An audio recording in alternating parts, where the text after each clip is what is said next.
ನಮಸ್ತೆ ಸ್ನೇಹಿತರೆ, ಇದು 12ನೇ ದಿನ.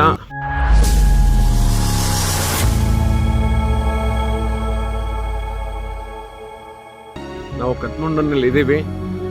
ಮೋಸ್ಟ್ಲಿ ನಾವು ನಾಳೆ ಬೆಳಿಗ್ಗೆ ಹೊರಡ್ತೀವಿ ಅನಿಸುತ್ತೆ. ಸೊ ಎಲ್ಲರಿಗೂ ನಮ್ಮ MK ಪಯಣ ಯೂಟ್ಯೂಬ್ ಚಾನಲ್ಗೆ ಸ್ವಾಗತ. ಹೊರಗಡೆ ಸ್ವಲ್ಪ ಹೋಗ್ತಾ ಇದ್ದೀನಿ. ಏನಕ್ಕೆ ಅಂದರೆ ಅಲ್ಲಿ ಇಂಟರ್ನಲ್ ರೆವಿನ್ಯೂ ಡಿಪಾರ್ಟ್ಮೆಂಟ್ ಅಂತ ನಮ್ಮ ಟ್ಯಾಕ್ಸೇಷನ್ ಡಿಪಾರ್ಟ್ಮೆಂಟ್ ಇದೆ.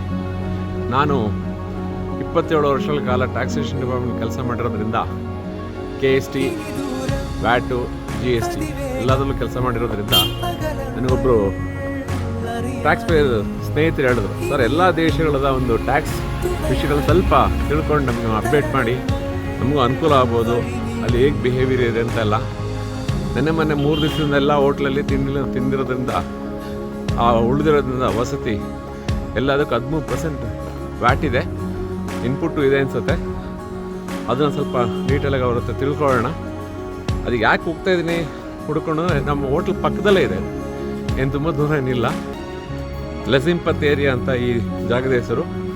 ಎಲ್ಲ ಇಂಪಾರ್ಟೆಂಟ್ ಎಂಬೆಸಿಗಳು, ದೊಡ್ಡ ದೊಡ್ಡ ಹೋಟ್ಲ್ಗಳು, ಮೀಡಿಯಮ್ ಹೋಟ್ಲ್ಗಳು ಎಲ್ಲ ಸಿಗುತ್ತೆ ಇಲ್ಲಿ, ಏನು ಸಿಗಲ್ಲ ಅಂತಿಲ್ಲ. ಹಾಗಾಗಿ ನಾನು ಅಂದ್ಕೊಂಡೆ ಅಲ್ಲಿಗೆ ಹೋಗಿ ಸ್ವಲ್ಪ ಬರೋಣ.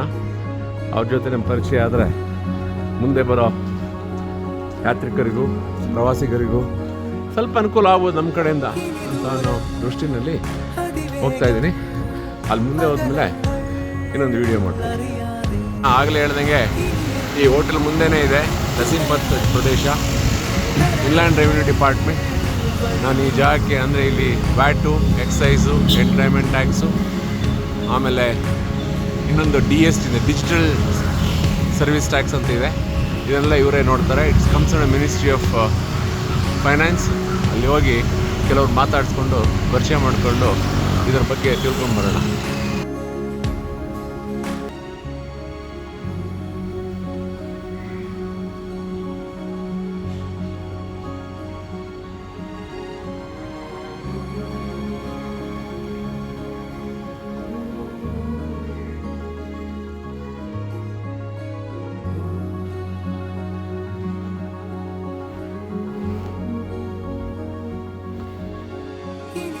ಎಲ್ಲ ಮಾತಾಡಿಸಿದ್ದೀನಿ. ಇದು ಅದ ಒಳ್ಳೆ ಬಿಲ್ಡಿಂಗು.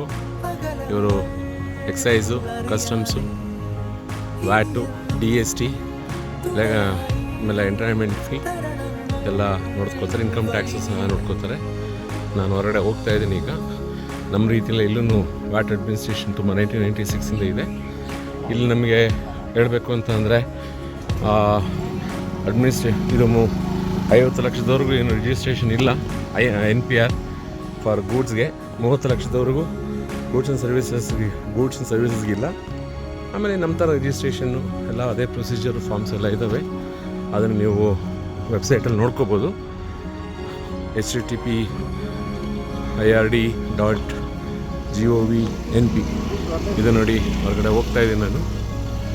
ಇಲ್ಲೂ ಲಾಸ್ಟ್ ಟ್ಯಾಕ್ಸ್ ಪೇಮೆಂಟ್ ಅಂತ ಇದೆ. ಅದೆಲ್ಲ ಎಕ್ಸೈಸ್, ಇನ್ಕಮ್ ಟ್ಯಾಕ್ಸ್, ವ್ಯಾಟ್ 3 ನೋಡ್ತಾರೆ. ಮೀಡಿಯನ್ ಟ್ಯಾಕ್ಸ್ ಪೇಮೆಂಟ್ ಅಂತ ಇದೆ, ಅಲ್ಲೂ ಕೆಲವೊಂದು ಕೆಟಗರಿಗೆ ನೋಡ್ಕೊಳ್ತಾರೆ. ಅದನ್ನು ನೀಟಾಗಿ ನೋಟ್ ಮಾಡಿದ್ದೀನಿ. ಆಮೇಲೆ ಟ್ಯಾಕ್ಸ್ ಪೇ ಸರ್ವಿಸ್ ಅಂತಲೇ ಇದೆ. ಅವ್ರು exclusive tax pay service work ಮಾಡ್ತಾರೆ, ಬೇರೆ ಏನೂ ಮಾಡೋದಿಲ್ಲ. ರಾಜ್ LT ಆಫೀಸರ್ಸ್ ಆಮೇಲೆ ಇವರೆಲ್ಲ ದೇ ಡು ದಿ ಏನು ಬೋತ್ ಆಡಿಟ್ ಟು ಎನ್ಫೋರ್ಸ್ಮೆಂಟ್ ಎಲ್ಲ ಮಾಡ್ತಾರೆ.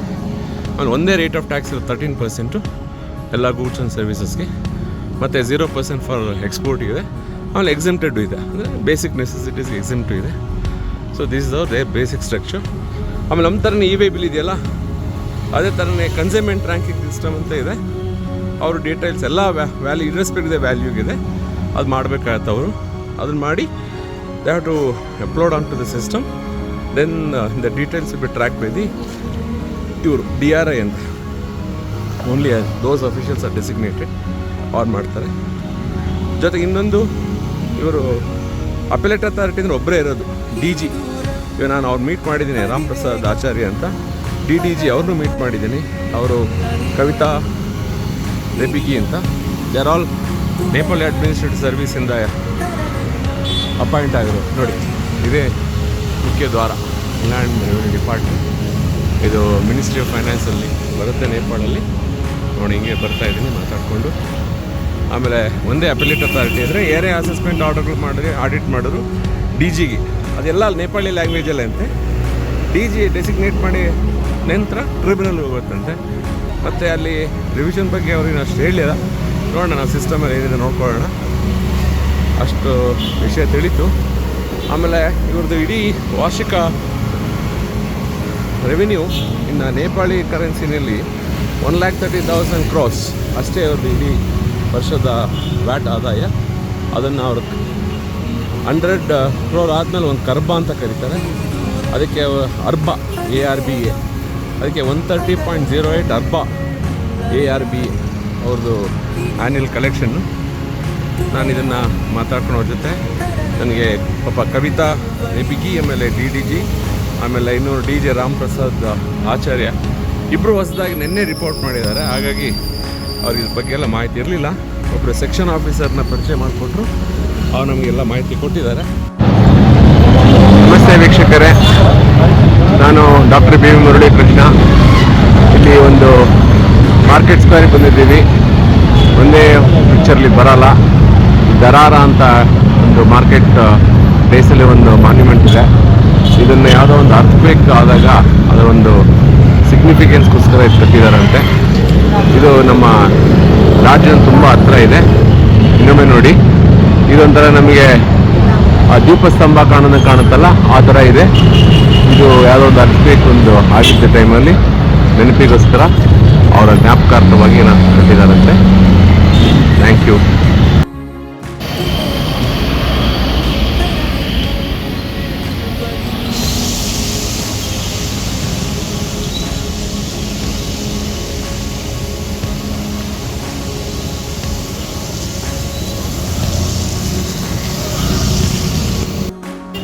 ವೀಕ್ಷಕರೇ, ನಾವು ಮಾರ್ಕೆಟ್ ಸ್ಕ್ವೇರಿಂದ ನಡ್ಕೊಂಡು ಹೋಗ್ತಾ ಇದ್ದೀವಿ. 2.5 ಕಿಲೋಮೀಟರ್ ಇದೆ ನಮ್ಮ ಹೋಟ್ಲಿಗೆ.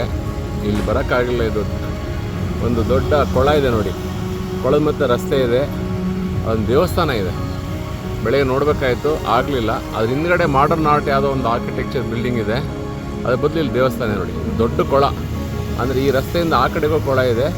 ಇಲ್ಲಿ ಗಿಡಗಳೆಲ್ಲ ಅಡ್ಡ ಇರೋದ್ರಿಂದ ಗೊತ್ತಾಗೋದಿಲ್ಲ. ನಾವು ಈ ದಾರ ಏನಮ್ಮ ಅದ್ರ ಹೆಸರು, ಅದರ ಪಕ್ಕದಲ್ಲೇ ಸ್ವಲ್ಪ ದೂರದಲ್ಲೇ ಇದೆ. ಇದನ್ನು ನೋಡ್ಕೊಂಡು ಹೋಗ್ತಾ ಇದ್ದೀವಿ.